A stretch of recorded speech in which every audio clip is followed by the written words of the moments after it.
আসসালামু আলাইকুম মামুন ভাই, কেমন আছেন? জি আলহামদুলিল্লাহ ভাই ভালো আছি। জি, আজকে আপনি আমাদেরকে কোথায় নিয়ে আসছেন? আজকে আমরা যে জায়গাটা আসছি এটা হচ্ছে আমাদের সদরঘাটে। এটা হচ্ছে আদালত পাড়া বলে শনি মন্দিরের পিছনে।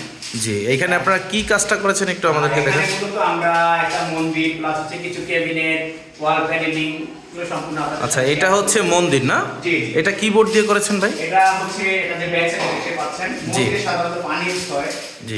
ঠাকুর রাখা হয়, এক্ষেত্রে আমরা এখানে এসপিএল 12 মিলি বটল বলতে এসপিএল বেশি করে দিছি। জি। এবং চার পাঁচটা হচ্ছে আমাদের বার্মাটিকে ফ্রেম করা এবং জি। সিএনসি কাটিং করা। জি। এটা সম্পূর্ণ বার্মাটিক দিয়ে। আচ্ছা, এবং আচ্ছা। নিচের অংশে যে পাল্লা বডি স্ট্রাকচার সম্পূর্ণ গর্জন এবং বার্মাটিক বোর্ডের কমিউনিকেশনের মধ্যে। জি, খুবই সুন্দর হয়েছে ভাই। এইটা কি করেছেন? এই যে জায়গাটা, এই যে এটা কি এই করেছেন? পরের জায়গাটা আসলে মন্দিরের পাশে অবশ্যই কিছু ডিজাইন সিনারি রাখা দরকার। এই জন্য আমরা একটা পিভিসি প্যানেলিং বলে এটা, পিভিসি গ্রুপ আর প্যানেলিং দিয়ে আমরা পুরো একটা জায়গাটাকে কভার করে দিই। এখানে আপনার ছবি বা অন্য ডিজাইন করে রাখলে দেখতে সুন্দর লাগে। জি, এই পাশে আর একটা এটা- ছোট্ট এটা- একটা কেবিনেট জি। দেখা যায় মন্দিরের ঠাকুরের দেখা যায় অনেক সময় জামা কাপড় রাখতে হয়, অন্যান্য ডিজাইন দিয়ে রাখতে হয়, সেই জন্য আমরা এখানে একটা কেবিনেট করে দিচ্ছি। জি জি, দেখতে পাচ্ছি। এটা কত টাকা করে ভাইয়া স্কয়ার ফিট যদি এটা ক্লায়েন্টের কাজ পার করতে চান? স্কয়ার ফিট 1050 টাকা করে আমাদের পার স্কয়ার ফিট। জি। আর এখানে যে কবজাগুলো দেখতেছেন এগুলো সব অ্যাসেস ফুল অ্যাসেস অ্যানালিটিক্যালি।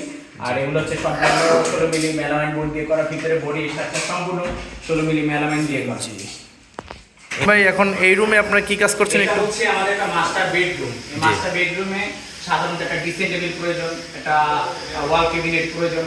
সেক্ষেত্রে আমরা ছোট্ট মধ্যে, যেহেতু আমাদের রুমের স্পেসটা ছোট, ওই অনুযায়ী আমাদের একটা ছোট্ট একটা ওয়াল ক্যাবিনেট করে দিচ্ছি। আপনারা দেখতে পাচ্ছেন ভিতরে অংশে আপনি সেলফ করা, আপনি চাইলে জামা কাপড় বা অন্যান্য জিনিস আসবাবপত্র রাখতে পারবেন। জি। এবং এখানে ছোট্ট করে একটা হ্যাঙ্গার সিস্টেম করা, স্যুট বা অন্যান্য যে জিনিসগুলো ঝুলাতে পারবেন। জি। এখানে একটা ড্রেসিং টেবিল দিয়েছি আমরা, ওপেন ড্রেসিং টেবিল, যাতে আপনি সুন্দরভাবে মেকআপ বক্স বলেন অথবা আপনি এমনিতে সচরাচর ইউজ করতে পারেন, সেক্ষেত্রে টপ দিয়ে। জি, এটারও প্রাইস কি সেম? হ্যাঁ, সেম প্রাইস।